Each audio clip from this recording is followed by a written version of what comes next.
여러분 미칠 것 같은 고민 다들 있으시죠? 혼자 고민하지 마세요. 그 고민 우리 모두의 것이니까요. 김태형 상담소 나를 미치게 하는 것들을 시작하겠습니다. 안녕하세요. 김맹구입니다. 안녕하세요. 신성미입니다. 안녕하세요. 심리학자 김태형입니다. 왜 넋을 놓고 계신 거죠? 아니 옷 색깔이 분명히 다르잖아요. 근데 저기서 똑같이 나와 색깔이 까맣게. 화면에서 실제로 저렇게 어둡게 나오진 않죠. 그런 거예요? TV가 싼 거여가지고 그런 것 그런 같습니다. 거예요. 하여튼 그게 신기해서 내가 쳐다보다 지금. 잠깐 놓치셨다. 잠깐 놓쳤어. 주로 근데 소개할 때 많이 놓치세요. 소개를 좋아하지 않으실까요? 원래 잘 놓치는데 딴 때는 그냥 슬쩍 넘어가는 거지. 네, 알겠습니다. 자, 여러분의 미칠 것 같은 고민과 사연을 기다리고 있습니다. 아래 나오는 메일 주소로 많이 보내주시면 되겠습니다. 지난 방송 댓글 먼저 읽고 시작할게요. 제이리님, 한동훈 같은 인간들 주변에 드문드문 있습니다. 오래전에 그런 애가 있었는데 마치 농담하는 척 조롱하고 비꼬고 갈구면서 웃던 그 얼굴 표정. 그리고 교활했던 시선.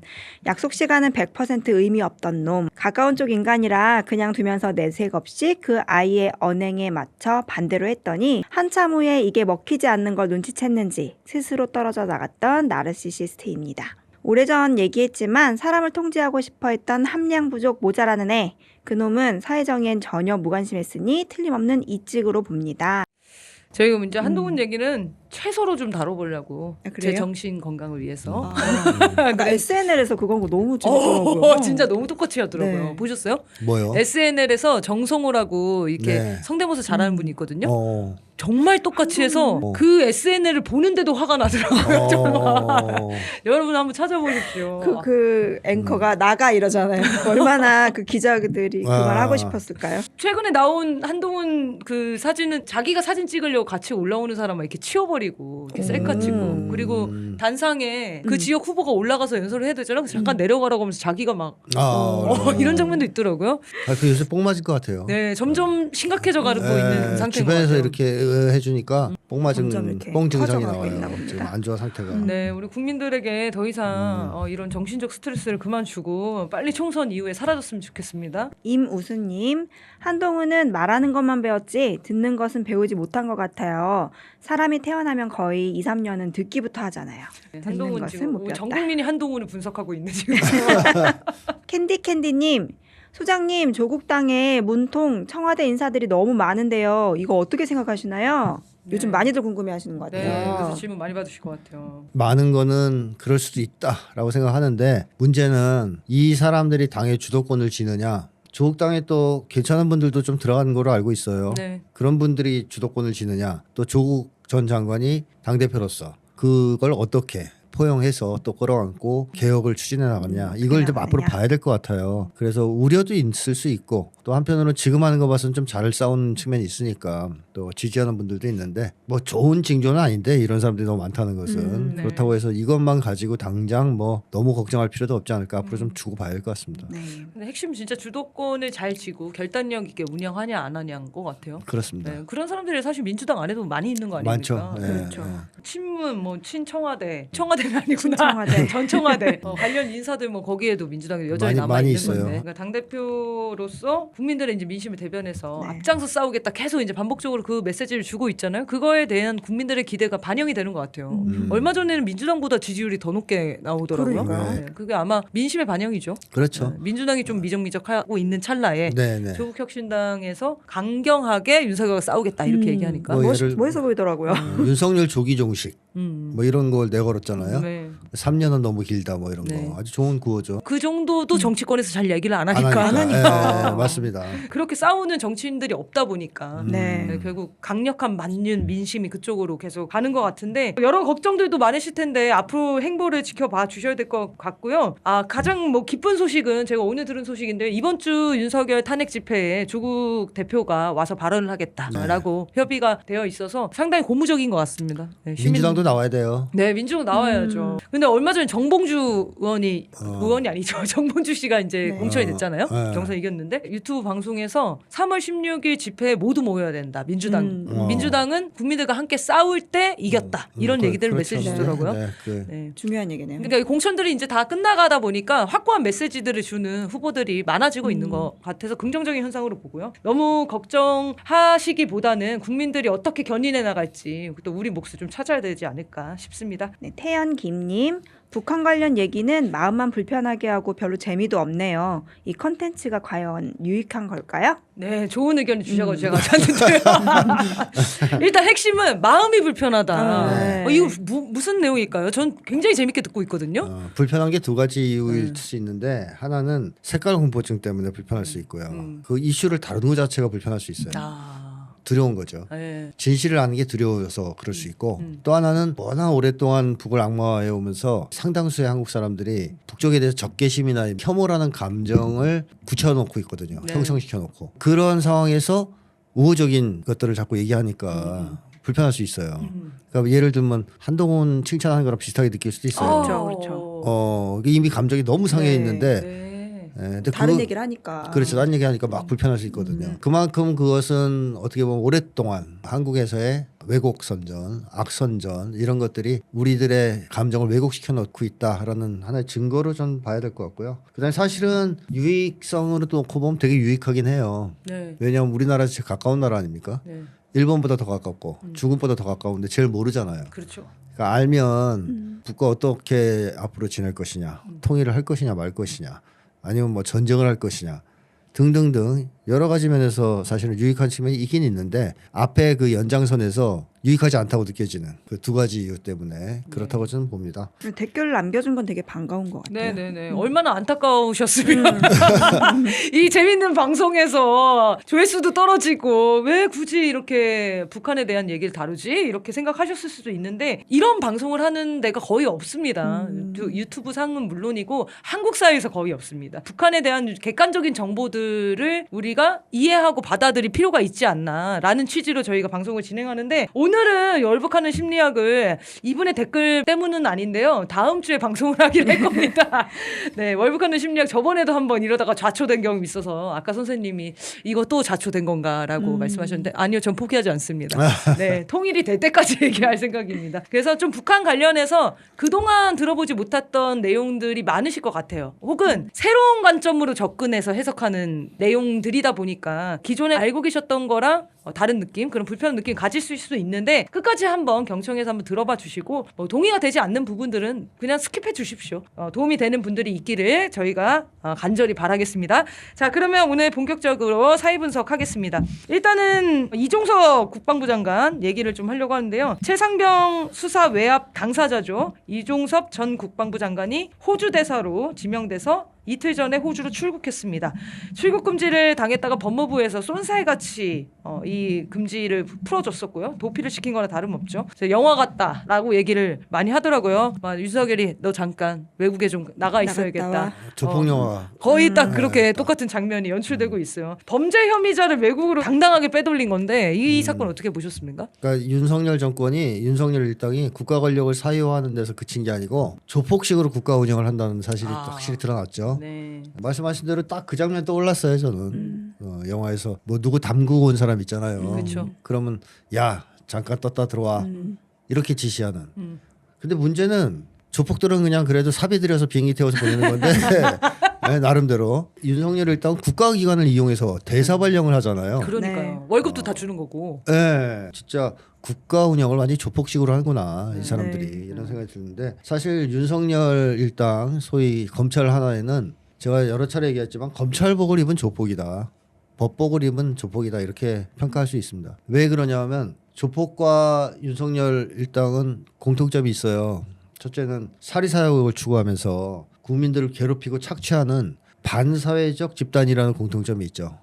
똑같아요 그런 점에서. 또 하나는 목적을 실현하기 위해서 폭력과 강압의 방법을 사용한다는 점도 똑같습니다. 조폭들은 주로 주먹, 윤석열 일당은 협박과 압수수색, 압수수색. 아니면 이제 검찰의 법을 이용한 법 기술을 악용해서 사람들을 괴롭히는 것이다. 그러니까 폭력은 똑같은 폭력이죠. 그렇죠. 정신적 폭력이니까. 그 다음에 또 하나의 공통점은 수직적이고 권위주의적인 조직 문화를 가지고 있다. 90도 폴더 인사하는 집단은 대한민국의 조폭 집단하고 검사. 윤석열 그 그렇죠. 집단밖에 없을 것 같아요. 상징적인 장면이었죠. 한동훈이 90대 네, 근데 그게 예전에 윤석열이가 어디 횟집에서 술 마시고 있을 때 밖에 나왔는데 조폭들 도열한 것처럼 서 있잖아요. 맞아요. 거기서도 90도 인사를 다 하고. 저는 그 조폭 일본 야쿠자 영화 한 장면 같더라고요. 그런 그것도 세금으로 하고. 그렇죠. 맞아. 그러한 조직 문화를 가진 집단은 지금 대한민국은 별로 없어요. 군대도 그렇게 안 해요. 지금은 90도 인사 안 합니다. 네, 여기가 이렇게 강력한 수직적인 권위주의적인 조직 문화, 깡패 문화, 조폭 조직 문화를 가지고 있다. 이런 점에서 뭐 사실 검찰복만 있고 검찰의 외피만 썼고 또 지식이 좀 있다는 차이만 있지 네. 조폭 집단 아니겠습니까? 이거를 이종섭도 문제인데 신범철 국방부 차관이랑 임종득 국가안보실 2차장 이 사람들 다 수사회 관련자들이거든요. 네. 이번에 공천을 받았어요. 어, 국힘당에서 단수 공천을 받아가지고 어. 출마를 하거든요. 면접을 줬네. 네. 근데 이제 공수처 수사 지금 피해자임에도 네. 불구하고 그 네. 공천을 준 거예요.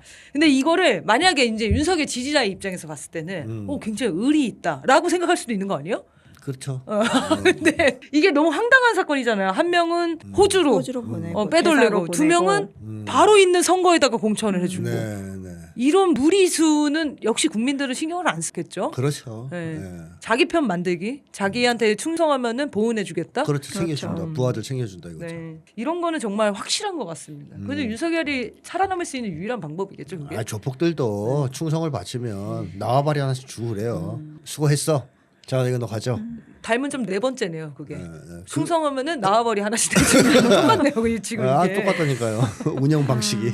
너무 놀랐습니다. 예. 그래서 너무 상상도 못한 거여가지고 그러니까. 지금 말이 사실은 안 나와요 이게. 아니, 진짜 그게 도망치게 한 것도 아니고 호주 대사로 임명해서 보낸 게 진짜 상상 네. 초월이었어요. 그렇죠. 아, 그러니까 아니, 호주에서 얼마나 당황스러워 지금.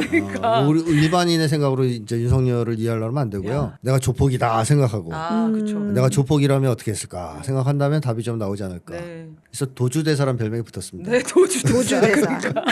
진짜 우리 사람들은 하루 종일 이거 희롱하려고 사시나 봐요, 진짜 말장난하려고. 네, 또 하나 일이 좀 있어요. 국힘당 성일종 의원이 서산 장학재단 장학금 전달식에서 이토 히로부미를 언급했습니다. 한반도의 끔찍한 사태를 불러온 인물이고 그만큼 우리에게 불행한 역사이지만 우리보다 먼저 인재를 키웠던 선례라고 하면서 이토 히로부미를 얘기를 했는데요. 이게 너무 충격적이었잖아요. 그래서 비판이 네. 이어지니까 장학사업 중요성을 언급하는 과정에서 비유가 적절치 못했던 점은 송구스럽게 생각한다라고 사과는 했습니다. 그런데 이토 히로부미를 이렇게 예로 든 거 참 생각이 있나 없나 싶은데 평소에 그렇게 생각했어도 그게 좀 공적인 자리지 않았습니까? 근데 네. 생각을 너무 많이 하면 이렇게 못 참고 얘기를 하게 되는 거예요. 너무 많이 머릿속에 있어갖고 머릿속에 꽉 차 있으면 이 말은 원래 이렇잖아요. 이 문장을 이해할 때 이지만 할 때는 그 앞에는 쓸모없는 말이에요. 네. 사실은 그 수식어 네. 쓸데없는 어떻게 보면 뒷얘기를 하기 위해서 약간 운을 떼는 정도 네. 혹은 뒷얘기를 했을 때 문제가 생길까봐 그 방어하는 포장하려고. 포장하는 용도 그런 식으로 보통 앞문장을 붙여요. 뭐뭐지만 이승만은 과가 있지만. 그렇죠. 네. 그거는 쓸데없는 말이에요. 사실 진짜 하고 싶은 말은 뒤에 있는 말이죠. 인재라는 얘기죠. 쉽게 하면 이토 히로부미가 네. 그래서 일본이 인재를 잘 키웠다 이런 얘기인데 이거는 이 사람이 그렇게 생각할 뿐만 아니라 네. 아까 얘기했듯이 그 생각을 아주 많이 하는 사람이다. 그러니까 이게 습관적으로 튀어나온 거 아니겠어요? 그렇죠. 그냥- 이게 준비했다고 보기는 어렵잖아요, 이 발언을. 그렇죠. 준비했다면 준비했어도 좀 더 바보죠. 문제인 것 같은 준비했으면 더 네. 문제구나. 맞네. 더 문제고 어쨌든 준비를 안 하고 툭 튀어났다면 평소 생각인 거죠. 그러니까요. 저는 이렇게 생각했거든요. 이게 이 성일종이 최근에 이토 히로부미 자서전 같은 걸 봤나? 이게 최근에 본 책을 갑자기 인용하고 싶은 그런 욕망들이 그럴 수 있을 수 있죠. 있잖아요. 그래서 최근에 이 친일 정부 아래서 열심히 일본 역사들을 공부를 하나 보다. 왜냐면 이토 히로부미 이 사례가 전혀 우리나라 사람들이 알 수도 없고 알 필요가 없는 사례인데 이걸 어디서 이런 정보를 접합니까? 자기들끼리 맨날 술 먹으면 칭찬할 수도 그런 있죠. 걸 돌리는 그렇죠. 야 우리나라 이토 히로부미 같은 인재가 없어. 아. 그런 사람이 있어야 돼. 그래야 나라를 제대로 팔아먹지. 야. 뭐 이런 얘기하고 그럴 수 있잖아요. 이 사람들의 저 문화일 수가 있어요. 그러니까요. 뉴라이트 문화. 네. 뉴라이트들은 일본에 친일을 한다는 사실을 감추려고 하지 않잖아요. 그걸 내놓고 얘기를 하고 심지어 자랑스러워한다 그럴까? 자기들이 친일파인 걸. 네. 그런 이제 기괴한 집단이기 때문에 이런 문화에 아마 젖어 있었지 않을까 이 사람이. 네. 안 그러면은 이런 데서 진짜 이런 발언하기는 어렵죠. 그렇습니다. 그러게요. 굳이 네. 아니 한국에 설레가 없냐고요. 네, 인재를 키운 설레가. 얼마나 없었으면 이토이름을 가져오냐고. 그래서 지금 이걸 대학생들이 네. 이 발언한 성일종에 대해서 항의 시위를 갔다가 7명이 연행이 됐다. 4명이 구속영장 청구됐는데 2명이 오늘 구속된 걸로 네. 확정이 됐습니다. 이게 되게 굉장히 무리스럽잖아요. 사실은 국힘 당사 아무나 들어가는 당사예요. 당사에 들어갔다는 이유로 도주 우려가 있다라는 도주 걸로 우려. 지금 구속영장을 아, 여기 지금 구속이 도주하신 된 거거든요. 분은 따로 있는데. 아 그쵸. 도주는 이종섭이 했는데 네. 아 너무 속상합니다. 당사를 네. 들어갔다는 것 자체보다는 감히 일본의 그 이토 히로미를 칭찬한 거를 건드렸다, 친일 문제를 건드렸다, 여기에 대해서 민감한 반응을 보였을 수도 있죠. 와 이건데 이 학생들이 예전에 대통령실 입구까지 또 가서 항의 시위를 했는데 그때도 구속영장이 뭐 네. 열 몇 명한테 나는 다 기각됐거든요. 네, 그럼 일본을 대통령실보다 건드렸더니. 일본이 높다? 뭐 그렇게 그럴 수도 해석해도 있고, 될까요? 아니면 네. 판사를 아니면 국힘당이 더 높다. 판사를 잘못 만났을 수도 있고, 아니면 그 사이에 사법부 장악을 더 했을 수도 있고. 변호사 말로는 정치적인 결단 같다 이렇게 얘기를 하긴 하더라고요. 그럼 뭐 그쪽이랑 압력을 좀 네, 받았을 수도 압력을 엄청 받은 것 같습니다. 사실 네. 이제 대진영 학생들이 사회 곳곳에 이런 문제들에 앞장서 투쟁해오다 보니까 윤석열에게는 너무너무 눈에 가시 네. 같은 존재들이었고 잡아 가두고 싶어서 얼마나 난리였겠습니까? 근데 명분이 없잖아요, 명분이. 왜 너무 정당한 항의였기 네. 때문에. 아 이렇게 말도 못하나 진짜? 그러니까요. 이렇게 말해도 이토 히로부미를 찬양하는 거를 우리가 그럼 화낼 동조하는 수 게 맞는 있잖아. 거예요? 그래서 이런 황당한 일이 벌어지고 있습니다. 빨리 풀려날 수 있도록 우리 국민들이 함께 싸워주시면 네, 관심을 좋겠습니다. 계속 가져주셨으면 좋겠어요. 네, 다음은 되게 또 이제 희귀한 사람이 나타났어요. 국힘당의 장해천이라는 사람인데 이 사람 최고위원까지 했습니다. 직무와 상관없는 사생활의 영역에서까지 도덕적으로 옳은 인간상이 강요돼야 하는 것일까? 매일 밤 난교를 즐기고 예쁘장하게 생겼으면 남자든 여자든 가리지 않고 찝적대는 사람도 맡은 직무에서 전문성과 책임성을 보인다면 존경받을 수 있는 사회가 건강한 사회이지 않을까라고 얘기해서 지금 난교 예찬이라고도 불려요. 사투리 아, 이름이 진짜. 예찬이어가지고. 참 진짜 장령의 달인들이세요.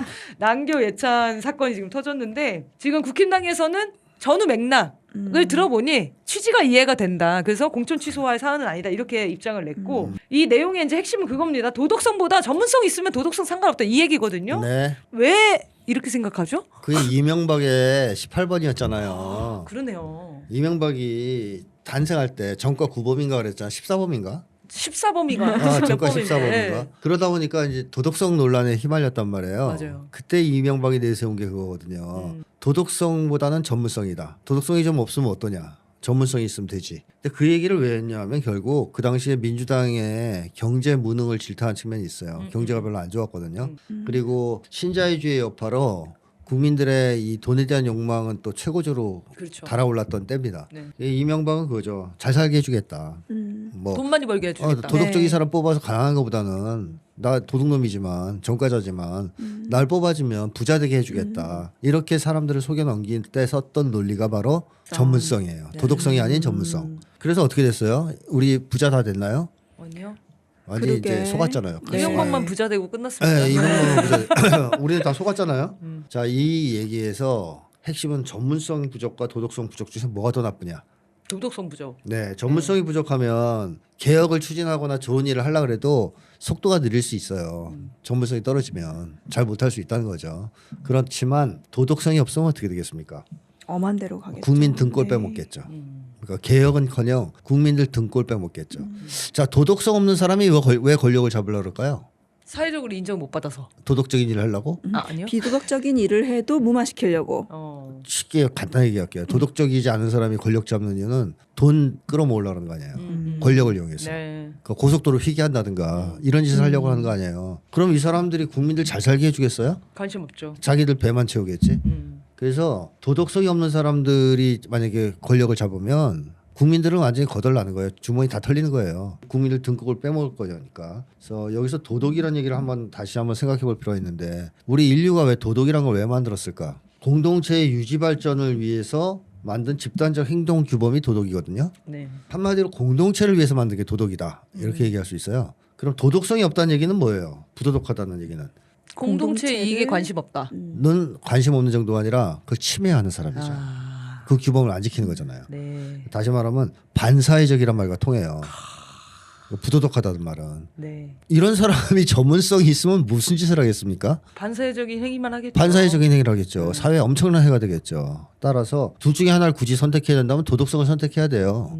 적어도 이 사람은 사회에 해를 끼치는 짓을 의도적으로 하지는 않을 테니까. 근데 이 장혜찬이라는 사람이 재미있게 얘기했잖아요. 도덕적으로 옳은 인간상이 강요돼야 하는 것일까라고 해서 강요라는 표현을 썼어요. 도덕성은요 강요되는 게 아닙니다. 양심의 기초에서 자발적으로 지키는 것이 도덕이에요. 그러니까 이 사람, 이 장혜찬 같은 사람들은 강요당했다고 생각하는구나. 도덕 양심이나 도덕에 대해서 이해도 못하고 이게 없는 거예요. 없는 거라고 저도 생각이 그렇죠. 들더라고요. 아예 우리가 생각하는 도덕하고 색깔이 아예 다르다. 그렇죠. 이해가. 제가 계속 얘기하지만 윤석열 같은 사람은 양심이 없단 말이에요. 양심이 불량이에요. 그래서 윤석열의 양심은 딱 그거거든요. 혼날까봐 처벌이 무서워서 조심하는 것밖에 없어요. 처벌 공포가 사라지면 일탈 행위를 멈춰주겠죠. 이 사람들은 처벌이 무서워서 도덕 규범을 지키는 사람들이에요. 따라서 강요당한다고 느껴요. 네. 근데 우리는 강요당한다고 느끼지 않거든요. 아니죠. 우리 원희룡처럼 길가에도 오줌 안 싸잖아요. 술 먹고. 따로 배우지 않았지만 나쁜 일 하려고 하면은 망설여지는 게 인간인데. 양심 때문에 양심이 제대로 형성돼 있으니까. 그래서 우리는 오줌 안 싸요. 근데 원희룡은 오줌을 싸고 싶은데 강요당한다고 생각하는 거 아니에요. 왜 도덕이 있어가지고. 도덕이 왜 있어가지고 여기서 내가 오줌 싼 걸 갖고 난리야. 내가 좀 싸겠다는데. 네. 자, 이런 식의 사고방식이 장혜찬한테서도 드러났다. 네. 강요라는 표현 자체는 도덕과 어울리는 단어가 전혀 아니거든요. 네. 그렇죠. 그렇게 말씀드리고 싶고, 그다음에 이 난교 파티 집적되는 아니, 예시를 들으면 왜 이런 예시를 들죠? 자, 그 얘기 제가 하고 싶은 거예요. 이게 이제 상상력인데요. 네. 사람의 상상은 심리와 경험의 범위를 넘어설 수가 없어요. 자, 예를 하나 들어볼까요? 80년대나 70년대 SF 영화들 보잖아요. 그러면 막 순간이동도 하고 비행선, 우주 비행선에 나와서 하늘에 막 떠다니고 그러죠. 네. 그런 게 나오는데 그 우주 비행선 안에 화면들이 뭔지 아세요? CRT 모니터라고 있죠. 80년대 때 80년대 했던. 뒤통수 이렇게 튀어나오고 네네. 그게 더 서 있어. 비행선 안에. 그러니까 무거운데 이 사람들이 우주 비행선도 상상하고 다 상상했는데 컴퓨터 상상이 안 됐구나. 평면 TV 상상을 못한 거예요. 화면을 평면으로 만들어서 놓는다는 상상을 못한 거예요. 네. 그러니까 최첨단 우주선을 묘사하면서 모니터는 이만한 뚱뚱이 모니터, 옛날 뚱뚱이 모니터 갖다 놓고 했단 네. 말이죠. 네. 뭐 그리고 터치식이 안 나오니까 다 버튼이에요. 그렇죠. 자, 그럼 뭘 우리가 할 수 있냐면 70년대 80년대에는 SF적 상상력을 아무리 발휘해도 그걸 상상할 수 없다는 거예요. 왜냐? 감이 안 잡히니까 도저히 그런 평면 모니터에 대해서는. 그러니까 상상은 특정한 범위를 벗어날 수 없다는 겁니다. 네. 뭐 원시인이 달 날아가는 상상을 할 수 있었겠어요. 불가능하죠. 자, 그래서 이 장혜찬이라는 사람이 이런 경험이 있든가 이런 말을 했을 때는 아니면 적어도 그런 상상을 많이 했다는 거예요. 그러니까 난교라든가 뭐 이런 상상을 많이 하셨나 봐. 이게 약간 이토이로면 비슷한데 네, 예를 드는 게 많이 접했던가 평상시에 아니면- 생각하던 거. 아니면 그런 욕망이 강하든가 네. 뭐 그게 있으니까 그냥 지나가는 말로 툭 나왔지만 이런 엉뚱한 얘기가 나온 거거든요. 네. 근데 우리는 이런 생각을 거의 안 하기 때문에 그렇죠. 접하지도 못하고 있기 때문에 일부러 꺼내지 않는 한 안 나와 이런 얘기가. 네. 근데 이런 생각을 평소에 많이 하거나 그런 욕망이 있거나 경험이 있거나 했을 때 이렇게 툭 튀어나온다는 겁니다. 그래서 장혜찬은 자기 머리를 좀 해부해봐야 될 것 같아요. 자기의 성적 욕망이 여기 들어와 있는 것 같아 지금. 이 사람 웹소설 작가 출신이잖아요. 아, 그래요? 아니요? 그런 소설을 많이 썼나? 네, 그런 소설을 쓰는 사람이었어요. 야설. 야설. 야한 소설. 그래서- 그래서 그 논란이 됐었어요. 아이유랑 김혜수를 그대로 이름을 가져와서 야한 소설을 쓰던 놈이에요. 그래요? 그러니까 머릿속에 계속 그런 생각이 있는 그렇구나. 바. 그래, 네. 맞네. 네. 그런 생각을 맨날 하니까 이게 나오죠. 그러니까 그게 12세 금지라고 써 있었는데 소설 자체는 근데 내용은 더 수위가 심각하거든요. 그러니까 말씀하신 게 맞죠. 맞네. 머릿속에 이 생각만 하는 거예요, 정말. 그러네. 소설의 한 장면을 그리듯이 계속. 네, 정말 더러운 자입니다. 근데 그런 소설을 썼다는 것도 본인의 욕망이나 경험과 관련이 있을 수 있어요. 네. 근데 웹소설 작가라고 하기엔 좀 애매하고 포르노 작가 소설 뭐 이런 점 정도로 보시면 아니 되겠습니다. 그러니까 그런 것 같아요. 그러니까 자기가 사랑하는 사람하고 뭐 어떤 상상을 하든 자유로울 수 있는데 사생활이라고 표현했는데 이미 아까 웹소설 같은 경우에는 사생활 영역을 벗어난 것 같고 선생님 말씀처럼 이 사람이 말하는 도덕성의 예시가 네. 너무 수준 낮은 수준의 예시이기 때문에 네. 이걸 가지고 뭘 논의하라는 건지. 이명박보다 더 엽기적이죠. 네. 네. 아, 수준이 진짜 처참합니다. 이 사람이 지금 부산 수영구 후보거든요. 공천된 후보예요. 부산에서 잘 판단해 주셔야 될 것 같습니다. 자, 그러면 다음 질문할까요? 네, 더불어민주연합 국민후보 4명이 선출됐습니다. 그중에 결의하나 출신 전지혜 후보가 반미단체 출신이다 라면서 보수 언론의 총 공격을 받고 있는데요. 그리고 한동훈은 이재명을 숙주로 종북 세력이 국회에 진출하려고 한다라고 하면서 총선을 이기고 국정원의 대공수사권을 확대하겠다고 합니다. 이렇게 색깔 공격에 매진하고 있습니다. 한미연합훈련을 반대하기 때문에 반미단체라고 하는 건데 오늘 이 내용 좀 뒤이어서 자세하게 다뤄보겠는데요. 이런 발작 증세, 이것도 뭔가 눌린 것 같아요. 국힘당의 이런 발작 증세 좀 어떻게 봐야 될까 싶어요. 김당은 제가 누차 얘기하지만 색깔론으로 명주를 이어온 그런 세력 아니겠습니까? 색깔론 아니었으면 이미 한국 사회에서 청산됐을 세력이에요. 색깔론이 이 사람들의 필승의 무기이자 뭐랄까 비급 같은 거 아니겠습니까?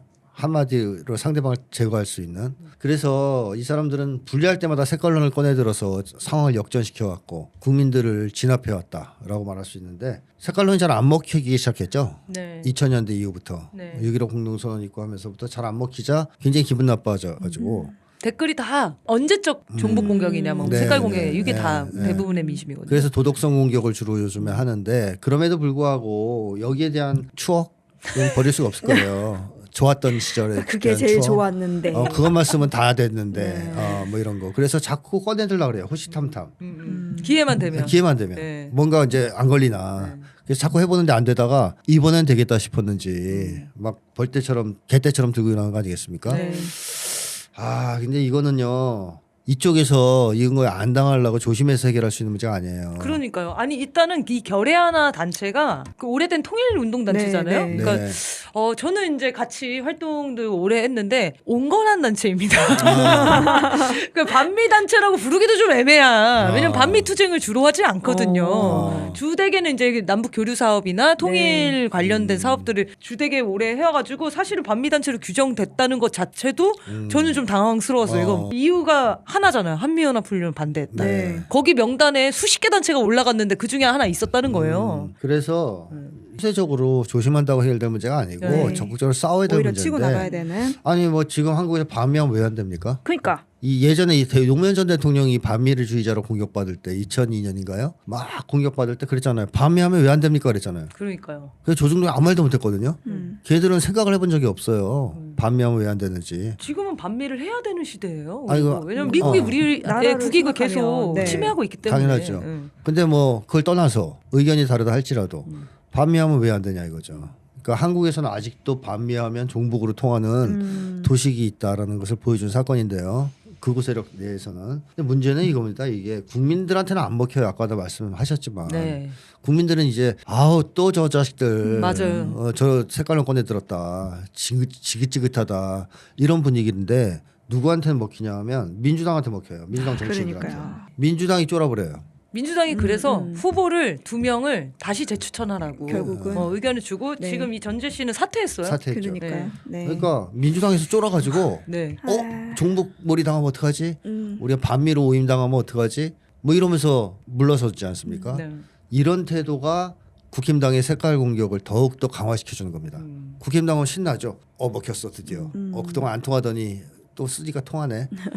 앞으로 더 하지 않겠어요? 더 하죠. 그렇죠. 네, 이제 여기 그래서- 잡혔다. 네네. 그래서 저는 색깔 공격에 대한 수세적 방어적 대응이 색깔 공포증을 더 심하게 만들 수 있고 민주당의 투쟁력과 개혁성을 꺾어버릴 수 있는 가장 큰 문제점 중에 하나라고 계속 지적을 해왔던 겁니다. 그래서 저는 앞으로 이런 일이 계속 있을 거라고 보거든요. 여기에 대해서 정면으로 맞서서 싸워야 돼요. 국가보안법 폐지 쪽으로 나가야 됩니다. 혹시 그 전재 후보가 사퇴하면서 어떤 메시지 남겼는지 아시나요? 뭐 공격을 네. 이렇게 뭐 하기 시작했는데 진보 민주 연합의 단결을 해칠 가능성이 있으니까 자기가 물러나겠다 이렇게 발표를 했어요. 노무현 전 대통령이 그런 얘기를 했잖아요.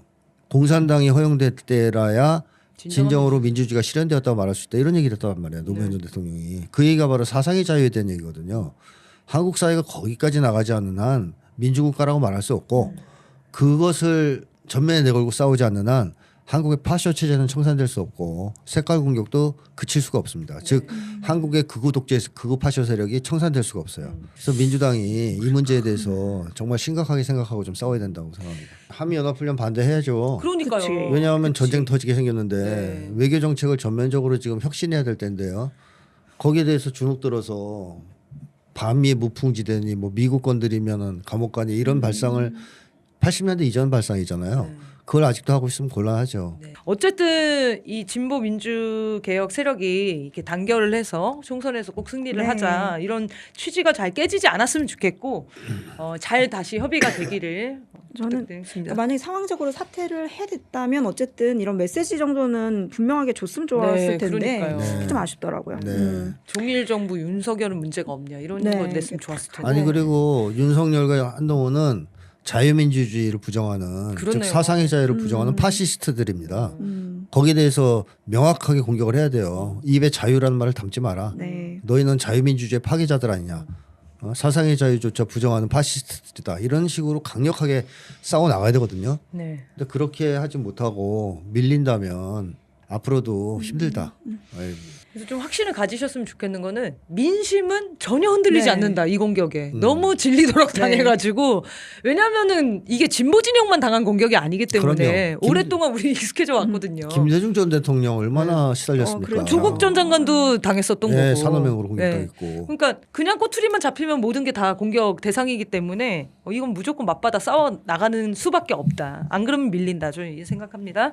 네. 그래서 덕분에 한미연합훈련과 관련된 또 그리고 지금 3월에 높아지는 한반도 전쟁 위기에 대해서 저희가 특집으로 좀 다뤄보려고 합니다. 아마 처음 들어보는 내용들도 많으실 것 같아요. 이게 세부적으로 하나하나씩 그 전쟁의 징후들 이런 것들을 살펴보려고 하는 건데요. 일단은 월북하는 심리학 책을 기대하셨던 분들에게는 아쉬운 말씀을 전합니다. 다음 방송 때 또 하도록 하겠습니다. 자, 3월 4일부터 한미연합훈련이 시작이 됐습니다. 늘상 하듯이 연례적이고 방어적 훈련이라고 우리 정부가 또 얘기를 하고 있고요. 북한에서는 북한을 대상으로 하는 공격훈련이다라고 반발을 하고 있습니다. 그래서 우리가 당연히 이제 전쟁을 대비하는 훈련들은 있어야 된다 이렇게 생각하기도 하고 그리고 한미일 연합훈련은 또 안 된다 이렇게 또 일본이 반대하기도 들어가면. 하거든요. 네, 일본이 들어가면 반대, 일본이 안 들어가는 건 괜찮아. 이런 인식을 좀 갖고 계시기도 하는데 이런 인식 차이는 왜 생겼는지 그리고 현재 지금 진행되는 한미연합훈련이 위험하다고 이야기하는 이유는 뭔지 좀 설명을 해주시면 좋겠습니다. 한미 연합훈련에 대해서는 별로 문제제기를 안 하지만 한미일이 들어가면 좀 싫어하는 네. 그 이유는 미국과 일본에 대한 태도의 차이라고 봐야 되겠는데요. 한국 사람들이 미국에 대해서 갖고 있는 기본적인 심리는 공미 숙미주의라고 할 수 있어요. 공미라는 것은 공포의 네. 공자입니다. 그래서 미국에 대한 공포, 미국을 두려워하는 거죠. 음. 사실 한국에 미국이란 나라가 들어올 때 처음에는 무자비한 폭력자로서 학살자로서 점령군으로. 들어왔거든요. 뭐 역사를 좀 돌이켜 본다면 한국에 미군정이 들어온 다음에 인민위원회 해산시켰고요. 친일파를 등용시켰고 거기에 반대하는 각지의 양민들을 무참하게 학살했습니다. 학살했습니다. 그 대표적인 사례가 제주 4.3입니다. 네. 자, 이런 것 속에서 한국인들은 미국이 어땠을까요? 미국이 무섭지 않았을까요? 무서웠죠. 두려웠을 것 같아요. 두렵고 무섭겠죠. 한국 전쟁 당시에 무차별적인 또 폭격, 그다음에 또 노건이 같은 살인 사건들도 학살 사건들도 있었고 해서 미국에 대한 공포가 있어요. 게다가 미국은 세계 최강대국 아니었습니까? 2차 세계대전 이후부터 일본의 핵을 떨어뜨린 그렇기 때문에 미국에 대한 공포가 한국인들에게 뿌리 깊게 이제 자리 잡게 되었고 이 한국인들이 가지고 있는 이 미국에 대한 공포가 뭘로 전환되기 시작하냐면 숙미주의로 전환됩니다. 그러니까 미국을 숭배하는 거죠. 이거는 그런 거랑 비슷하죠. 원시인들이 번개 맨날 맞아 죽는 거예요. 나갈 때마다 이상하게 번개 치면 꼭 죽어. 자기 집단 사람. 그러면 하늘이 천벌 내린다고 생각하면서 뭘 해요? 무서우니까. 기도를 드려요. 기우지. 제사 지내고 살려달라고. 기도 드리고 하늘을 숭배하고. 그게 종교의 발상을 이렇게 보는 사람들이 많거든요. 자연에 대한 무력감 때문에 종교가 생겨났다고 많이 얘기들 하죠. 네. 근데 그런 것처럼 아주 두려운 대상에 대해서는 보통 숭배하는 태도가 나타납니다. 그래서 외국에는 그 외계인 숭배 집단도 있어요. 네네. 외계인이 막 들어갔어요. 지구에 와서 막 다 죽일 때 숭배하는 거죠. 우린 살려줘. 네, 네. 뭐 너무 이런 느렸기 때문에. 너무 미- 무서우니까. 미스테리 서클 막 이거 네, 믿는 사람들 그렇죠, 네. 그렇죠. 그러니까 너무 무서우면 숭배하는 현상이 나와요. 뭐 그건 심리학적으로 보면 피학대 심리에 가까운 건데요. 어쨌든 미국에 대한 숭배 사상이 한국 사회에 이제 지배하기 시작합니다. 왜냐하면 또 한국의 주류 세력이 친미 세력이기 때문에. 네. 그래서 한국이 미국에 대해서는 맹목적인 숭배와 찬양을 하는 또는 동일시하는 이런 모습이 있는데 그 뒤에는 사실상 미국에 대한 공포가 자리 잡고 있다. 근데 일본엔 그런 게 없습니다. 일본에 대해서는 그런 두려움이 없어요. 그렇죠. 물론 식민 지배를 35, 6년 정도 당했지만 비교적 우리 민족의 긴 역사에 네. 비하면 짧았고 그 전까지는 일본은 우리한테 맨날 발리는 쪽이었기 때문에 네.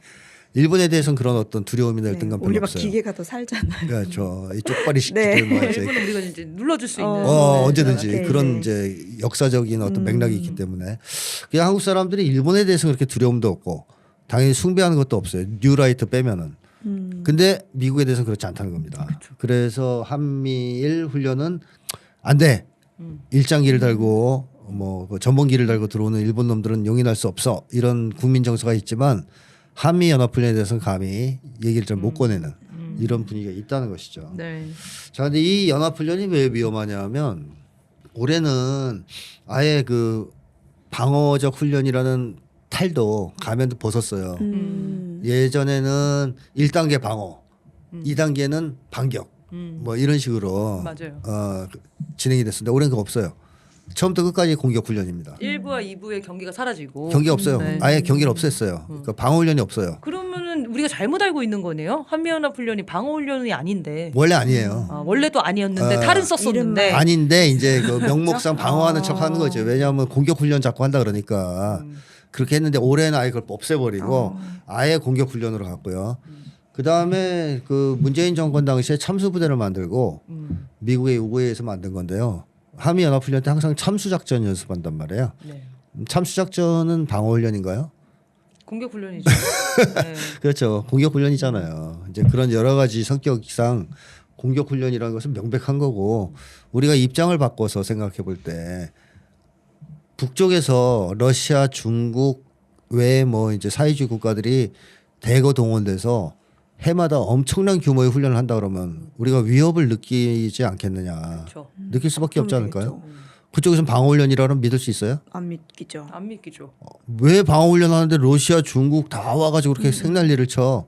그래 그런 규모로 할 이유가 있어? 지금 북한에서는 뭐 연례적인 미사일 실험을 해도 우리를 공격하는 거라고 하는 네. 거랑 똑같은 거잖아요. 그렇죠. 네. 그래서 이게 이런 억지 주장, 방어적 훈련이다 뭐 이런 주장은 요새는 거의 뭐 인정을 못 받고 있는 추세고 아예 이제 그 탈까지 벗어 던졌다. 네. 방어적이라는 탈까지. 근데 북쪽은 작년 말 올해 초에 급격한 대남 정책 변화, 대미 정책 변화, 그 급적 뭐 180도 정도 바꿨다 해도 과언이 아닐 정도의 변화를 줬는데요. 한마디로 초강경으로 전환됐습니다. 초강경 입장으로. 그래서 가장 큰 특징은 제가 지난 방송 때도 잠깐 말씀드렸지만 예전에는 북의 주적은 미국이었어요. 미국. 그래서 미국과 북이 항상 전쟁 위기를 이제 겪었던 건데 북쪽도 전쟁을 하면 미국과 한다고 생각했죠. 그리고 한국은 미국을 쳐서 몰아낸 다음에 해방시켜야 될 동족, 동포 뭐 이렇게 이제 봤단 말이죠. 근데 문제가 생긴 게 양 국가가 전쟁하기가 힘들어진 거죠. 둘 다 핵무력이 있기 때문에. 그러니까 미국과 북이 붙으면 핵전쟁하게 됐단 말이에요. 네. 옛날과 달리. 옛날엔 재래전이었다면 이제 핵전쟁이거든요. 그러면 양국이 전쟁을 벌이게 되면 두 국가가 다 멸망할 가능성도 있잖아요. 핵을 뭐 전략 핵을 막 주고받고 그렇죠. 그러면. 네. 그러니까 미국도 전쟁하기가 힘들지만 북쪽도 미국과는 전쟁이 좀 힘들어요. 그러니까 미국은 그걸 이제 이용해서 눌러 앉을 생각을 하는 거죠. 여기 눌러 앉고 한반도에.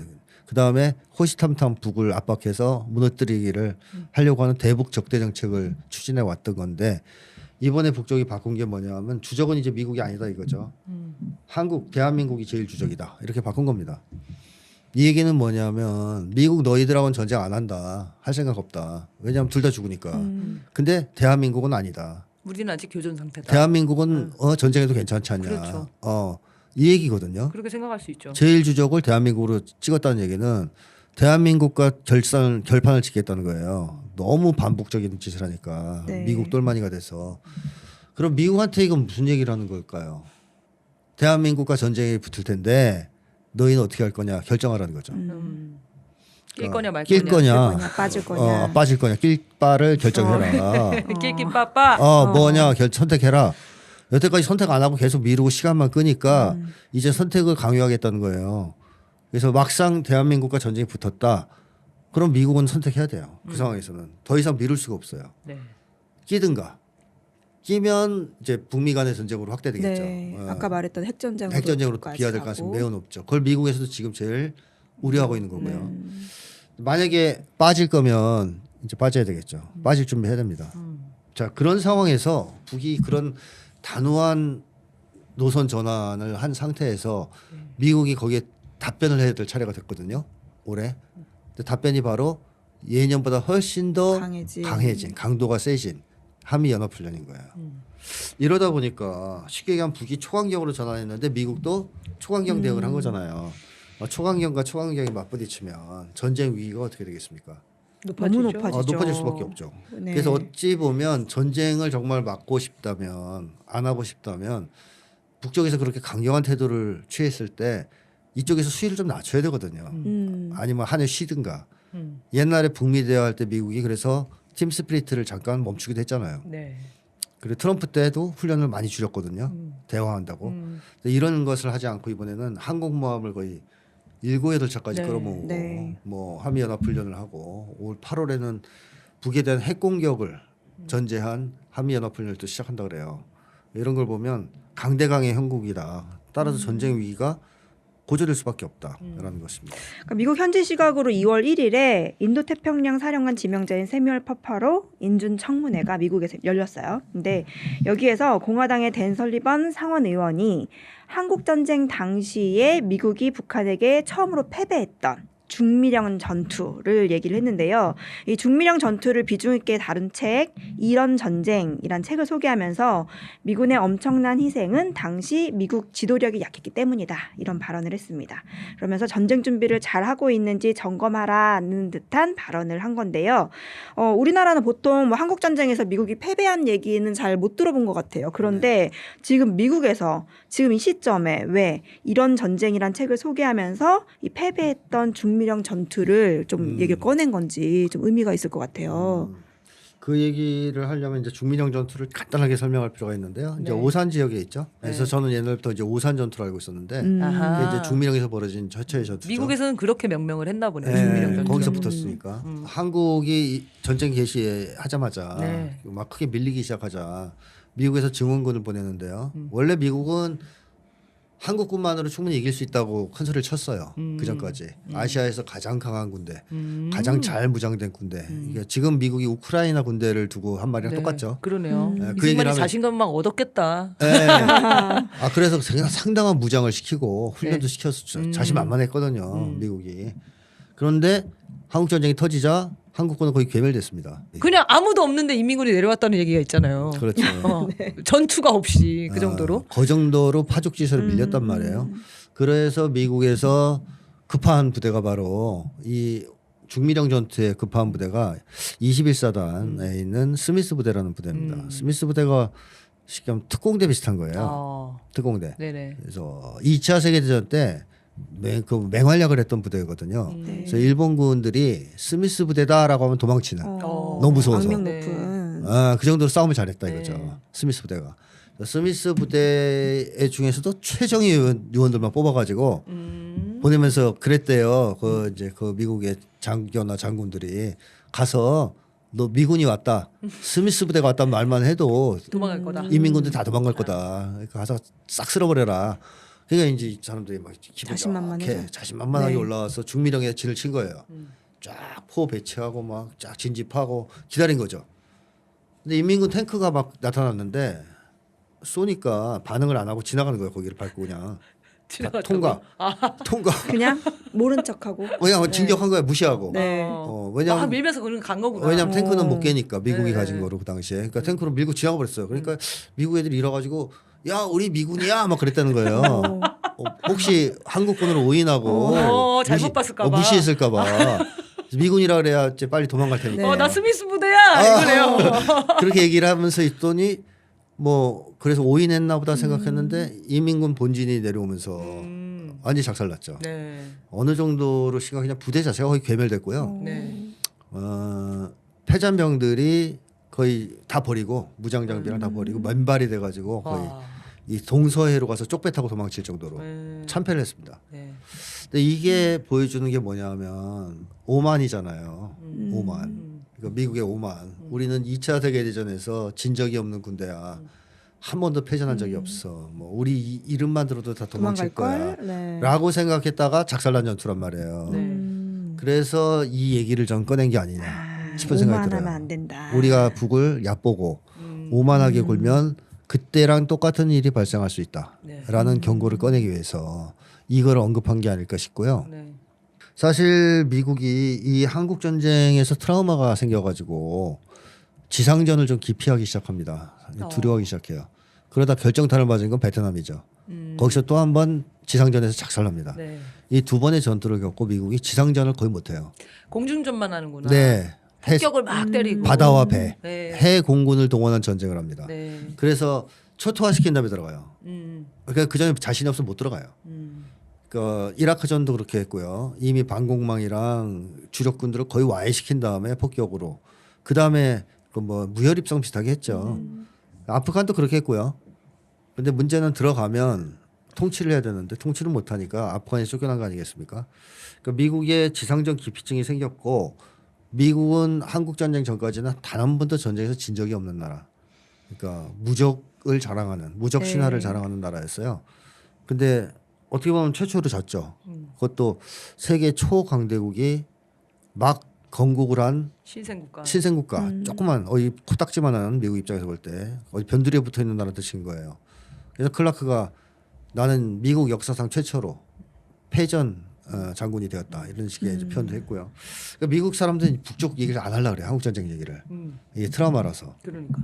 자 그런데 이 얘기를 왜 굳이 꺼내느냐? 나왔어. 네. 얕보지 말라는 거죠. 그때 한번 된통 당했지 않냐 우리가 얕봤다가. 그러니까 얕보면 안 된다. 그러니까 북이 가지고 있는 전쟁 역량은 그 당시하고 비교할 수가 없지 않습니까? 네. 일단 핵무력을 완성했기 때문에 이런 상태고 잘 훈련된 군대가 있고 뭐 강력한 예비군도 있고 뭐 이러기 때문에 미국이 함부로 쉽게 생각하고 전쟁하면 큰 코 다칠 수 있다라는 얘기를 이 사람이 한 것이다. 네. 저는 그렇게 생각합니다. 그러니까 인상적이더라고요. 인도태평양 사령관 지명자 청문회였어요. 그러니까 네. 한반도 전쟁을 지휘해야 되는 사람이에요. 그쵸. 만약에 의료 전쟁이 연관이 일어나면. 있는. 네. 그런데 인도태평양에 뭐 한반도만 있는 것도 아닌데 굳이 한국 전쟁에 예. 패배한 전쟁을 예시를 들었다는 게 굉장히 의미가 있는 것 같더라고요. 이 책이 또 60년대에 써진 책인데 네. 그 이 지명자가 늘 책장에 꽂아놓고 지낸다 이렇게 발언을 하더라고요. 이 책이 굉장히 미국 군인 사이에서는 필독서 같은 건가 봐요. 네, 네. 쉬쉬하면서 보는 책이겠죠. 네.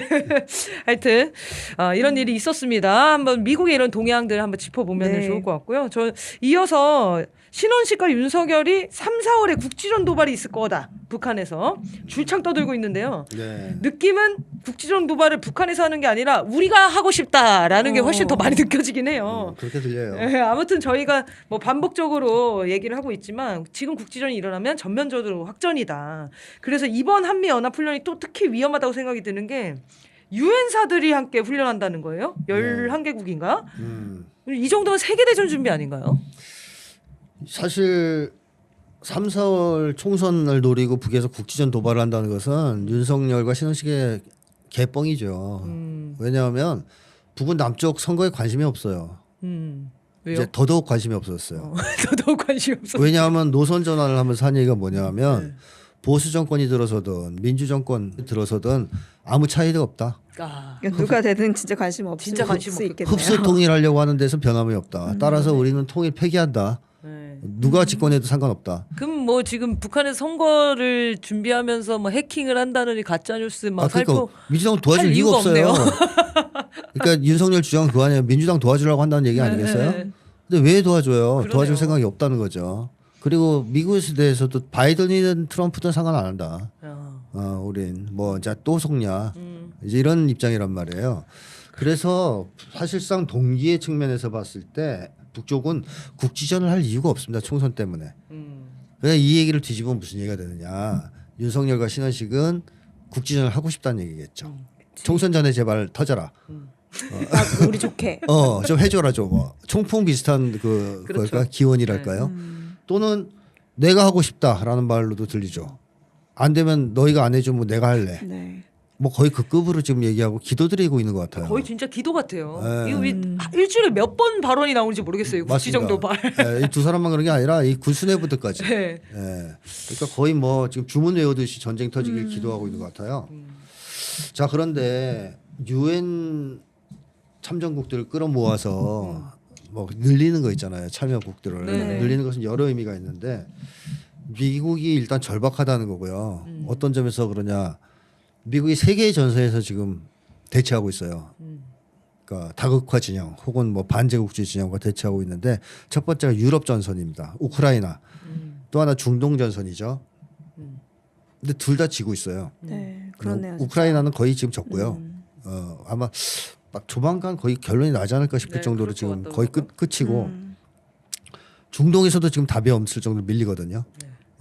그 예멘이 홍해를 봉쇄한 것도 지금 어떻게 처리 못 하고 있습니다. 자, 이런 상황에서 두 곳에서 패배했죠. 마지막 남은 전선이 동아시아 전선입니다. 한반도와 대만. 이 전선에 미국이 영향을 집중하지 않을 수 없는 상황이다. 왜냐? 두 개 다 지면 바이든 대선 어떻게 될 것 같아요? 나가죠. 11월 달에 무조건 지는 거예요. 그 바이든이 한 번 더 하고 싶다면 뭔가 있어야 돼요. 이벤트가 있어야 됩니다. 그러니까 승리가 있든 승리가 아니든 전쟁이 터지든 뭐 이런 게 있어야 됩니다. 그런데 두 곳에서는 지금 불가하고 네. 제일 만만한 데가 이 동아시아라는 거예요. 네. 그러다 보니까 미국이 절박한 상황에 처해 있다라는 거고 또 하나는 그럼 혼자 하지 왜 다 끌어모으냐. 다 끌어모으냐 이거예요. 네. 혼자 하지. 혼자 못하니까 그런 거죠. 그런데 미국이 엄청 강하면 옛날 같이 이제 힘이 센 그런 초강대국이면 혼자야 더 혼자해서 저기 공이 야, 협박 살고. 크지. 야, 오지 마 귀찮아. 아우 뭐 작전하는데 귀찮게 뭐 너 오지 뭐 마. 같이 막 협의하고 막 아. 그래야 돼. 내가 혼자 하면 되지 이런 거. 뭐 협의 아니고 뭐 지시를 하더라도 네. 많은 오합지졸 많이 뭐하면 뭐하냐 이거죠. 우리끼리 할게 화끈하게 이럴 텐데 지금 그럴 만한 형편이 못 돼요. 네. 그래가지고 끌어모으지 않으면 안 되는 상황이에요. 그러니까 미국은 한미일 군사동맹을 통해서 자기들은 뒤에 빠지고 한국과 일본을 돌격대로 내세울 생각인데 네. 이 두 나라면 이길 수 있다라고 하는데 또 좀 안 될 것 같아. 그러니까 뭐 프랑스, 이태리 뭐 다 끌어들여가지고 사실은 나토를 동아시아까지 확장하려고 하는 거죠. 그렇게 해서 북과 중국과 네. 또 러시아까지 대응하려고 하는 거다. 이렇게 이제 봐야 됩니다. 난감하겠네요. 미국 입장에서도 뭔가 공은 세워야 되는데 힘은 없고. 네. 그러니까 미국은 선택의 기로 있어요. 지금 모험적인 전쟁을 또 벌이느냐, 즉 유럽과 중동 전선 외에 또 하나의 전선을 만드느냐, 세계의 전쟁을 동시에 하느냐, 이게 모험이죠. 모험을 하느냐, 아니면 그냥 현실을 인정하고 굴복하느냐, 이 기로에 서 있다 동아시아에서. 뭐 근데 그런- 유럽 입장에서도 사실 안 끼고 싶을 거 아니에요. 끼고 싶지 않죠? 지금 굳이 우크라이나도 여기에, 지금 네. 안 끼려고 발 빼고 싶어서 그렇죠. 난리인데 그렇죠. 여기에 끌어들여가지고 저는 그런 생각했어요. 그래서 유엔사가 온다는데 몇 명이나 왔을까 세워보고 싶다. 아. 한 11개국 왔으면 한 11명 온 거 아닌가라는 생각을 했었어요. 그러니까 국가는 많이 늘리고 네, 네. 국가만 늘려놓고 그냥 이름만 유엔사만 갖다 쓰는 거 아닙니까? 사실 실전 무력이 있다고 보여지긴 어려울 것 같은데 왜냐면 유럽 국가들도 부담이거든요. 여기 껴들면 그렇죠. 그렇죠. 본인들도 그럼 이미 타격 러시아, 대상이 되는 우크라이나 거거든요. 때. 전쟁 당연하죠. 나면. 당연하죠. 핵을 미국도 발 빼고 싶어 하는데. 핵 공격을 당할 수도 있는데요. 네, 근데 어쨌든 미국이 혼자 수행할 지금 상황이 아니다 보니까 이 나라 네. 저 나라 지금 끌어들이고 있다. 네, 아 그래요. 근데 이제 우리가 훈련 얘기를 계속 하고 있는데 이제 훈련을 뭐 2배로 확대했다, 대대적으로 훈련할 거다, 막 이렇게 홍보를 할 것처럼 보였어요. 그런데 훈련 관련한 보도가 그래서 어떻게 되고 있다. 예를 들어 진짜 유엔 뭐 얼마큼 왔다, 막 이런 그래서 뭐 보도가 무슨 훈련을 했고 사진도 그죠. 좀 나오고 이래야 되는데. 없어요. 지금 보이지 않고 있는 상황인데요. 훈련을 하는 건지 많은 건지 알기 어려울 정도입니다. 대규모 한미 해병대 연합 상륙훈련, 쌍용훈련 들어보셨죠? 쌍용훈련은 또 취소됐더라고요. 3월에 쌍용훈련 하지 않는 것은 사실상 좀 처음이라고 하는데요. 이 훈련이 북한이 가장 민감하게 생각하는 훈련, 이 훈련이 취소된 거예요. 그러니까 미국에서는 계속 조건 없는 대화 가능하다라고 말을 또 하고도 있고 지금 이 두 가지 양상을 봤을 때 도대체 미국하고 윤석열은 전쟁을 하자는 건지 아니면 어쩌자는 건지 속내가 되게 궁금하거든요. 그러니까 이게 지금 전쟁을 할 수 있는 상황인지 좀 궁금하네요. 객관적으로 보면요 전쟁할 수 없어요. 객관적으로는 미국은 전쟁할 수 있는 상황이 아니에요. 왜 그러냐면 핵 전력에서 비교가 안 될 정도로 뒤져 있어요. 아 북한에 비해서? 네. 그래요? 네. 러시아, 중국, 북한은 핵미사일 같은 것들을 거의 다 21세기에 만든 네, 최첨단 미사일들이에요. 네. 근데 미국이 지금 갖고 있는 대륙간 탄도 미사일 미니트맨 3 몇 년도에 만들었을까요? 60년대. 그 다음에 이제 70년대 개량 와. 한 거예요. 60년 정도 되는 60년 됐어요. 얘기예요? 60년. 네. 그래서 자꾸 쏘는데 안 날아가요 지금. 아, 발사 실패. 그래서 그렇구나. 그래서 지금 이제 올해는 지금 아직 안 쏘고 있어요. 안 날아갈까봐. 오래되면 안에 그 유지 보수해야 되거든요. 네. 고체 연료 긁어내고 다시 집어넣기도 하고 막 이래야 되는데. 그 정도면 새로 만드는 게 낫다라는 말이 나올 정도일 것 같아요. 그렇죠. 그래서 이 핵전력에서 일단 5세대 정도 뒤쳐졌다 이렇게 얘기를 한단 말이에요. 네. 차이가 많이 나는구나. 북중러에 비해서. SLBM도 미국이 갖고 있는 게 트라이던트인데요. 80년대 만든 거예요. 북중러는 다 언제 만들었어? 21세기 들어와서 만든 거예요. 최근에. 그렇죠. 최근에 만들었죠. 네. 극초음속 미사일도 3국은 실전 배치했는데 미국은 아직 개발도 못했잖아요. 개발도 못했죠. 얼마 전에 뭐 성공했다고 하는데 그것도 뻥이라고 그래요? 그러더라고요. 네. 그 정보를 아직 실전 배치 못하고 있는 상황이다. 이렇게 봐야 되겠고 오늘 기사를 보니까 러시아군이 이스칸데르를 발사해서 패트리엇망을 타격해서 작살을 냈어요. 근데 패트리엇이 원래 그런 거 잡아야 되는 거 아니에요? 그거를 하려고 그쵸. 만든 네, 거잖아요. 근데 지금 우크라이나에서 자꾸 맞고 있어요. 계속 다 깨지고 깨지고 있구나. 미사일 격차가 많이 나는 거예요. 네. 그러니까 핵전력 격차가 크다. 여기서 이 정도만 말씀드리고 일단 그래서 미국 내에서 그 목소리 계속 나옵니다. 아, 우리가 전쟁 못한다? 너무 많이 뒤졌다. 어. 북중러에 비해서 네. 핵전력이 이걸 따라잡을 수가 없다. 도저히 너무 벌어져서 기술 격차도 그렇잖아요. 우리가 뭐 주판 쓸 때 저기 컴퓨터 쓰고 있으면 따라잡으려고 하는 게 쉽지 않잖아요. 그렇죠. 이 정도 격차 수십 년 걸리죠. 벌어진 거예요 격차가 지금. 그다음에 또 하나는 재래전을 하려고 해도 병력이 거의 없어요. 그렇죠. 미국이 지금 군대 모집도 잘 안 돼요. 그래서 요즘엔 정신질환이 좀 있어도 괜찮고 몸이 뚱뚱해도 괜찮고 마약 정과도 괜찮고 뭐 등등 이게 이 뭐랄까요 문턱을 엄청 낮춘 거죠. 네. 그래서 이제 사실상 동영상 전쟁 보니까 이런 애들이 어려운- 입대하더라고요. 몸이 그래요? 그래서 잘 걷지도 못해요. 그래서 미국 애들도 그래요. 저 애들이 총이나 들고 다니겠냐 저거 뭐 이런. 그러니까 군인대 모병이 잘 안 돼요. 그리고 군대 모병 돼도 그런 사람들 자꾸 받아보니까 질이 떨어지죠. 그렇죠. 그래서 병력도 지금 별로 없다. 그러니까 실제로 유럽이나 미국에 있는 병력들이 상당히 약하다. 나토 다 끌어 모아도 몇만밖에 안 된다는 얘기가 지금 나오거든요. 그러니까 그런 상황에서 과연 파병할 군대가 있긴 있는 거냐. 한국전이 벌어졌을 때 이제 그런 우려가 나올 수밖에 없고 그다음 결정적으로 지금 포탄이 없잖아요. 네. 포탄이 없어서 우크라이나도 못 보내. 제호가 바닥이 나서 우크라이나도 못 보내거든요. 또 이스라엘 주느라고 또 그나마 없는 것이 털어줬고 그러니까 한국전에서도 포탄이 모자랄 수밖에 없는 상황이고 뭐 전문가 말에 의하면 뭐 일주일도 못 버틸 거다 지금 있는 거로는 포격전을 하면 뭐 한국군도 그만큼 포탄이 없대요. 막 우크라이나 퍼져가지고 그렇구나. 그러니까 비축분 다 줬나 봐요. 전쟁할 생각이 없는 거 아니에요? 그러면 없다고 봐야 되는 거 아닙니까? 있는 포탄도 다 팔아넘기는데 객관적으로 그러니까 할 수 있는 상황 아니라는 거예요. 하고 싶은 마음은 있지만 조건은 상황은 아니다. 객관적 조건은 도저히 할 수 없는 상황이라는 거죠. 그러니까 뭐 항공모함 갖고 와봤자 오늘 미사일 전력이 있는 나라한테는 떠다니는 표적일 뿐이거든요. 거대한. 그러니까 예멘 같은데 항공모함을 하나 투입했지만 예멘을 어떻게 손대질 못하고 있지 않습니까? 오히려 미국 구축함이 예멘에 상당히 구닥다리 미사일에 지금 맞고 있는 상황이란 말이에요. 그렇기 때문에 사실 전쟁할 수 있는 상황이 아니에요. 그러면 미국 입장에서는 그러겠죠. 자기네가 할 생각은 아닐 거란 말이죠. 하더라도 할 수 없는 상황인데 누구 시키려고 그럴까요? 윤석열. 일본하고 윤석열 시키려고 그럴 거 아니에요. 네. 근데 일본이 거기 끼어들까요? 일본이 얼마나 야근 놈들인데요. 기시다 지금 자꾸 회담하자 그러잖아요. 북이랑. 그러니까요. 일본 애들은 안 끼어듭니다 절대. 왜냐하면 전쟁이 나는 순간 일본의 주일미군 기지가 다 핵으로 막게 돼 있어요. 네. 그럼 핵 피폭 경험이 있는 일본으로서는 그건 진짜 피해야 되거든요. 피하고 싶겠죠. 그래서 일본에서는 그걸 감잡고 지금 북쪽과 계속 협상을 하려고 그러죠. 네. 자 이런 상황이면 누구만 나서겠어요? 전쟁에서 돌격 그러면 네 알겠습니다 할 사람은 윤석열. 윤석열하고 신원식 둘이 이제 막 전방을 향해 뛸 거 아니에요. 그러니까 무슨 얘기냐? 전쟁이 벌어지면 한국만 하게 돼 있어. 네. 지금 상황이. 네. 그러니까 그걸 알고 북에서도 제일주적을 대한민국으로 잡았을 수도 있어요. 근데 문제는 이겁니다. 그런 상황에서 그러면 빨리 어떻게 대화를 해결하든가 하지. 네. 왜 저렇게 군대 끌어모아서 또 훈련을 하고 있느냐. 센 척하느냐. 이게 마지막 허세, 압박일 가능성이 높다. 현재로서는. 실제로 전쟁을 하려고 한 거라기보다는 마지막으로 한번 풍을 치는. 야, 우리 아직 건재해. 나 종이호랑이 아니야. 대한민국 치지 마.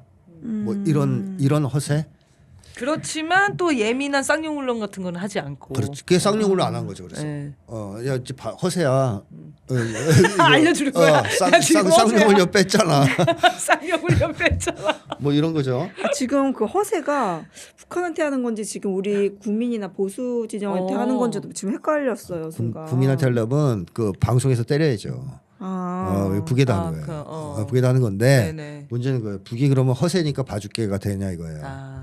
허세였어. 그럼 우리 뭐 양해해줄게, 너그럽게 양해해줄게 이게 되는 상황이 아니에요. 그러니까 예전에 북에서 그런 입장도 있었거든요. 한미연합 훈련 하는 거 이해한다. 어쩔 수 없다는 거 안다. 이런 것도 발언을 한 적이 있었어요. 그건 트럼프랑 대화할 때죠. 아 트럼프랑 그런 거구나. 대화하면서 나온 얘기고. 네, 그러니까. 예.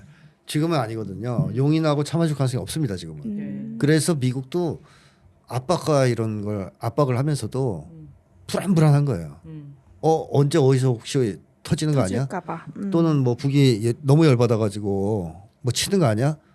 이거에 대한 두려움이 굉장히 크잖아요. 네. 그러니까 좀 입만 열면 대화 얘기거든요. 조건 없는 대화. 네.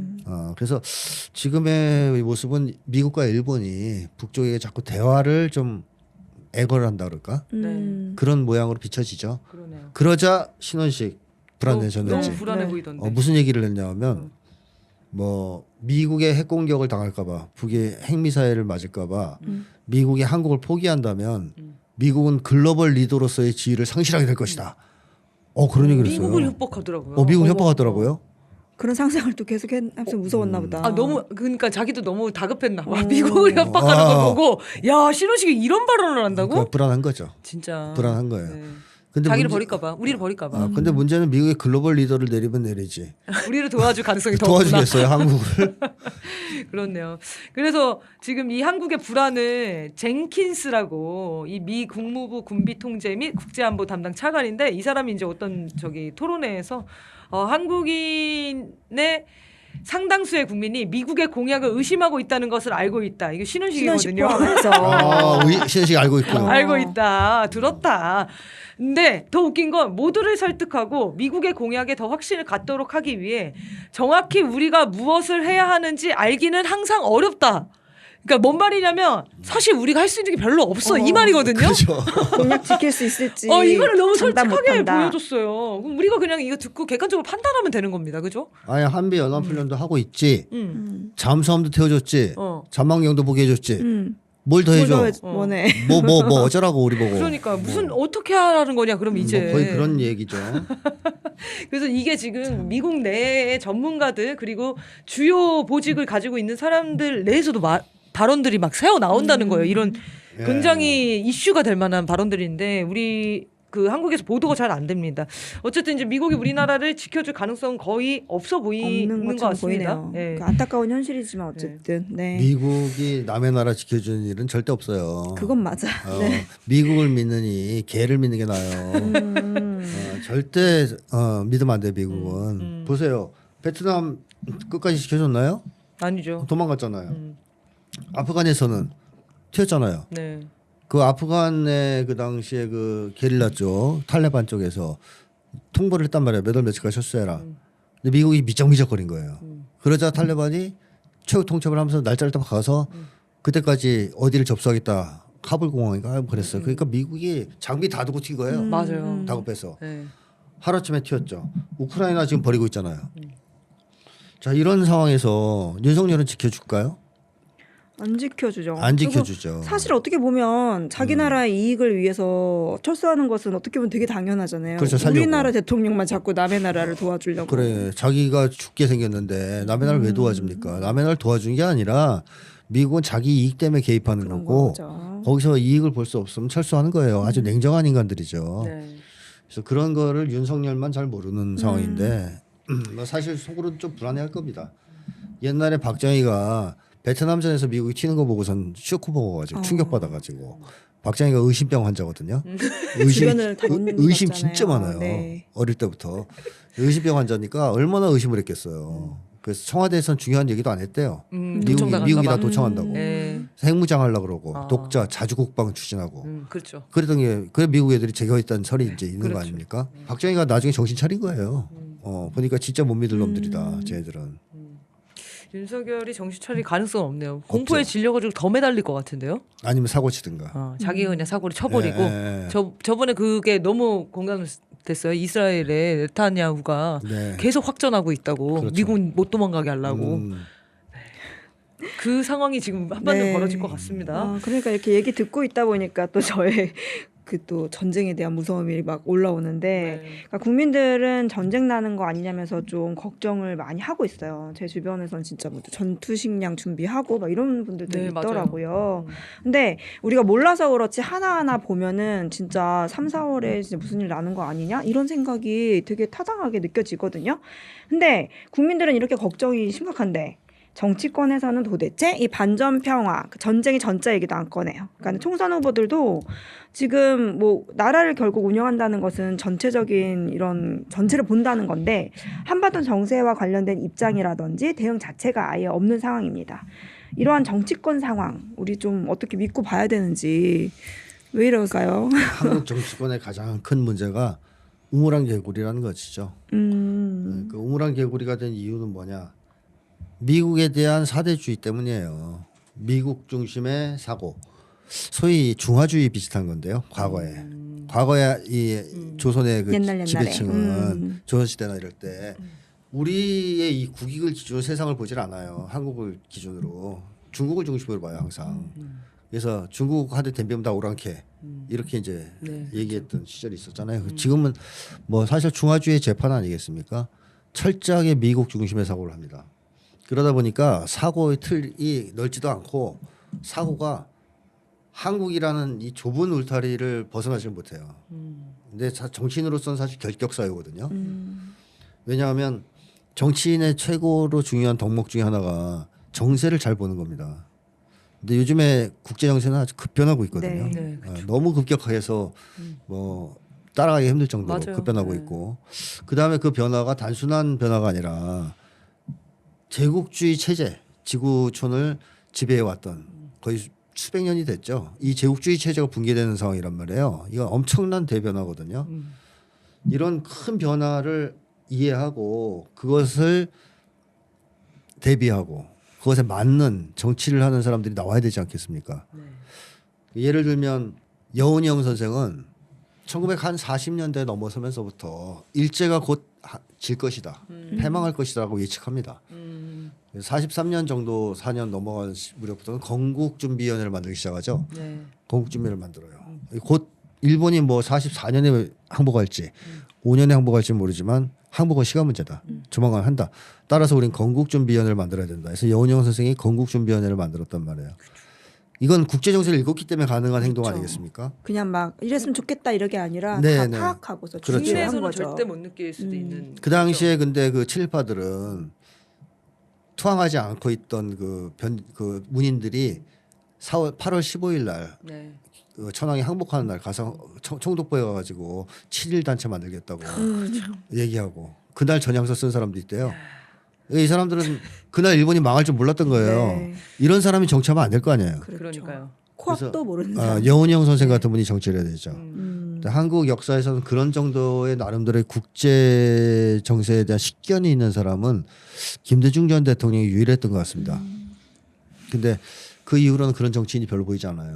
근데 한국 정치가 그만큼 이 친미 사대주의에 빠져가지고 네. 독자적인 사고 이런 걸 잘 못하는 상황에 처했다. 그래서 저는 한국 정치권의 가장 큰 약점 중에 하나가 아닐까 네. 이런 생각이 들고 그러다 보니까 민주당 이런 데도 한미연합훈련 반대하면 그러니까요. 또 그 반미단체라고. 전제 후보가 생각나네요. 경기를 네. 일으키잖아요. 이런 상황이면 곤란한 거거든요. 네. 이런 정치 세력이 한국을 주도한다면 뭐 윤석열을 반대해서 지금은 외교 정책이라든가 대북 정책을 근본적으로 전환해야 될 시점이거든요. 지금이 진짜 제일 중요한 맞습니다. 시기잖아요. 아주 네. 중요한 분기점에 서 있죠. 이때 민주 진보 세력이 잘하는 것이 정말 중요하다. 이제 그런 점에서 저는 민주당 정치인들도 좀 세상 돌아가는 거에 좀 관심을 가졌으면 좋겠고 네. 네. 서방 언론만 좀 보지 말고 최소한 중립을 좀 지키는 행동을 했으면 좋겠어요. 우리나라 언론이 워낙 서방 언론을 뺏겨서 갖다 베껴서 던지고 있기 때문에 잘 네. 모르긴 하지만 네. 마음만 먹으면 우크라이나 상황에 대해서 미국이나 영국 언론만이 아니라 러시아 언론도 볼 수가 있어요. 쌍방을 다 보고 판단해야 되지 않겠습니까? 또는 뭐 중국 것도 볼 수 있어요. 지금은. 그리고 자동 번역도 돼요. 그러니까 볼 수 있으면 볼 수가 있습니다. 근데 네. 너무 뭐 미국, 일본의 언론에만 매달리고 그다음에 한국 언론은 그걸 베껴서 또 뻥튀기 하잖아요. 그 한국 사람들은 우크라이나가 무조건 이기는 줄 알았잖아요. 그랬죠. 예, 러시아가 네, 맨날 그렇죠. 지고 있고 뭐 전쟁 나자마자 이긴 줄. 예, 우크라이나 대승하고 있고 다 거짓말이었다는 게 지금 드러나고 있죠. 그렇죠. 예. 그러니까 지금 이제 총선 나온 후보들이 다 지역 발전과 경제 공약을 막 내고 있거든요. 네. 그런 거 보면은 막 너무 답답한 거예요. 한반도가 전쟁 얘기인데 네. 근데 그래서 국민들은 그 9월에 총선 9월을 뭘 들고 있냐면 총선은 한일전이다. 1번은 평화, 2번은 전쟁. 이걸 국민들이 구호화하고 있어요. 네. 정치권에서는 얘기를 안 하고. 네. 국민들이 훨씬 수준이 높다는 거죠. 지금 정세 네. 인식이 한반도의 이 전쟁 상황을 실질적으로 인지를 하고 있고. 근데 정치권에서는 계속 그런 이제 소소하다고 좀 표현하면 그렇지만 하여튼 지역 공약들을 계속 네. 얘기하면서 이걸로 당선될 거라고 생각하는 거. 그거를 저는 실현하려면 나라가 있어야 되잖아요. 네. 네, 그래서 좀 그런 게 아쉽습니다. 그래서 정치권에서도 3, 4월 지금 계속 얘기하죠. 신원식과 윤석열 3, 4월에 전쟁 낸다니까요. 이걸 막아야 되는데 이거에 대한 어떤 행동이나 그런 것들이 좀 더 많아지면 좋겠다. 생각이 들고요. 자, 3월 위기가 지나간다고 해도 남북 관계는 뭐 여전히 우려스러울 것 같습니다. 우리 국민들이 해야 할 일이 있다면 무엇이 있을까요? 3월이 무사히 지나가더라도 그 이후에는 전쟁 위기가 지속되고 그 이후에도 더 고조될 겁니다. 그리고 절정을 이루는 건 한 8월 정도일 수 있어요. 네, 그게 만약에 3월이 지나간다면. 지나간다면. 왜냐하면 8월 달에 북을 상대로 핵전쟁 연습을 하는 한미연합훈련이 벌어져요. 이거는 미국과 한국이 공식화했어요. 핵 공격 연습이라고. 그러니까 사실 숨기고 해도 좀 자극적이잖아요. 네. 근데 이걸 대놓고 한단 말이에요. 북을 공격하는 핵전쟁 연습을 8월 달에 하겠다. 그럼 북에서 이거를 용인하기는 정말 힘들 거라고 보거든요. 네. 자기들을 상대로 핵전쟁 연습을 시작하는 거를. 그래서 아마 그때까지 우리가 전쟁이 안 난다 하더라도 8월쯤에는 큰 사건이 터질 가능성이 있다라는 겁니다. 이걸 막으려면 어떻게 해야 되겠나요? 막으려면 그거 알려주세요. 일단 윤석열부터 끌어내려야 되겠죠. 윤석열을 끌어내리고 그 이후에 집권하는 세력들이 있을 거 아니에요. 네. 뭐 집권 세력이 나오면 그 집권 세력은 필히 외교 노선, 특히 대북 정책을 전면적 수정을 해야 됩니다. 핵심은 그거죠. 대북 적대 정책을 폐지해야 되고요. 그걸 폐지하려면 미국과의 관계를 재정립할 수밖에 없어요. 왜냐하면 대북 적대 정책을 추진하고 강요하는 게 미국이니까. 그래서 한미 관계의 재정립, 그 다음에 대북 적대 정책 폐지 이런 걸 하지 않는 한 전쟁을 막기는 상당히 힘들다. 네. 그런 의미에서 우리가 하는 이 월북하는 심리학 방송이 굉장히 중요한 것 같습니다. 또 한 번 또 주장하기. 왜냐하면 북한에 대해서 객관적으로 인식을 하는 게 진짜 중요한 그렇죠. 거잖아요. 그러니까 우리 마음대로 해석하고 싶을 정도로 하는 거 뭐 북한은 가난해. 어차피 이런 얘기 많아요. 가난해서 전쟁 못 한다고. 네. 그런 게 얼마나 우리만의 자만과 오만에 빠진 비객관적인 그런 판단이 전쟁을 부를 수가 있다. 그래서 우리가 정확한 정보 그리고 북한에 대한 상태를 객관적으로 인식하는 것부터가 아마 대북 정책의 새로운 시작이 되지 않을까 싶습니다. 말씀하신 것처럼 외교 안보 분야에 훌륭한 전문가들 그리고 이 국제 정세에 다 읽는 그런 분들이 이번 국회에 많이 진출하면 좋겠다라는 생각이 듭니다. 제가 개인적으로 추천하는 후보는 김진양 교수님. 네, 김진양 교수님 많이 응원해 주시고요. 자, 그러면 오늘 방송을 이렇게 마무리하려고 합니다. 여러분의 미칠 것 같은 고민과 사연들 보내주시면 저희가 메일로 받아서 상담해 드리도록 하겠습니다. 자, 그럼 오늘 방송은 여기까지 하겠습니다. 전쟁을 막기 위해서 이번 주 촛불에 모여주시기 바랍니다. 시청해 주신 여러분 감사합니다. 마치겠습니다.